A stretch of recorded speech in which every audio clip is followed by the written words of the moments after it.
Bonjour Paperboy, le sujet de la semaine c'est comment faire face aux mégenrages.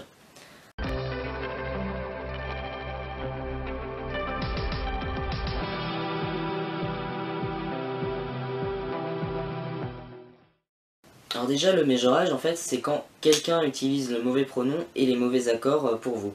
Donc en gros c'est-à-dire utilise les accords d'un genre qui n'est pas le vôtre. Ça fait plus de 2 ans que je suis sous testo et pourtant ça m'arrive encore de me faire mégenrer. Parce que bon déjà faut savoir que je fais moins d'1m50 donc ça aide pas. Et j'ai vraiment l'impression que les gens des fois se fichent juste sur la taille ou sur des tout petits trucs comme ça quoi.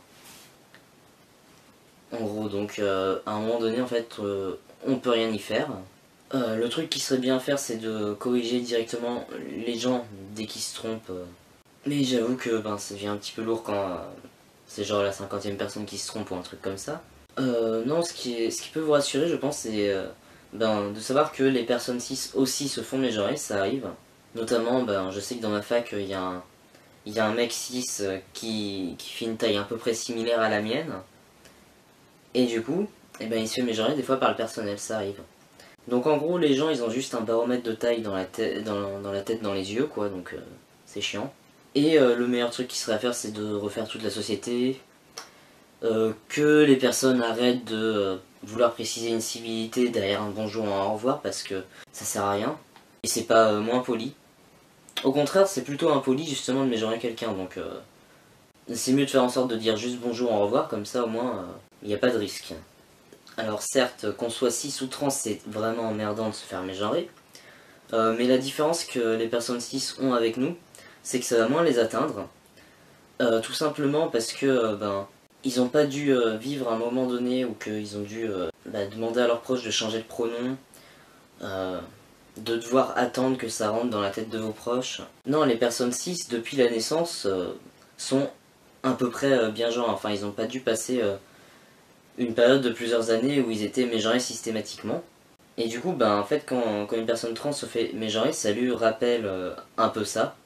Et c'est pour ça que du coup, en général, ça va plus nous atteindre. Mais le seul moyen que je vois pour essayer de faire face au mégenrage, c'est d'essayer de passer outre ça et d'essayer de se dire que c'est pas forcément à cause de notre passing ou rien en fait, parce que les personnes cis se font aussi bien mégenrer, donc c'est juste que les gens sont pas capables de dire un simple bonjour ou au revoir et qui se sentent obligés de rajouter une civilité derrière. Moi, les moments où je me fais le plus mégenrer, c'est par exemple quand on va à la boulangerie avec mon copain pour acheter des cookies. Et que il y a une file avec beaucoup de personnes. Et c'est là où ça a le plus de chances d'arriver parce que je pense que les boulangers ils sont là depuis le début de la journée à vendre du pain et puis il y a plein de gens donc à un moment donné, elles savent plus trop à qui elles sont en train de vendre. Et là, en gros, c'est tout un problème d'éducation parce que les gens sont éduqués à rajouter une civilité derrière bonjour, au revoir. Le pire, c'est avec le téléphone parce que le téléphone, ça a tendance à de toute manière modifier les voix en fait selon la qualité de notre téléphone.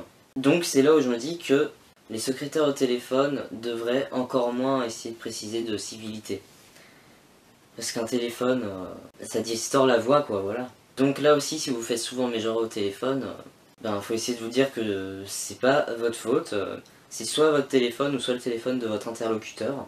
Mais voilà, du coup, je sais pas si mes conseils ont été vraiment très utiles. N'hésitez pas à discuter en commentaire, mais non, la moralité que j'ai en tirée, c'est que faut juste essayer de pas se laisser abattre par ça, parce que ça arrive, et ça n'a rien à voir avec vous. Voilà, au revoir.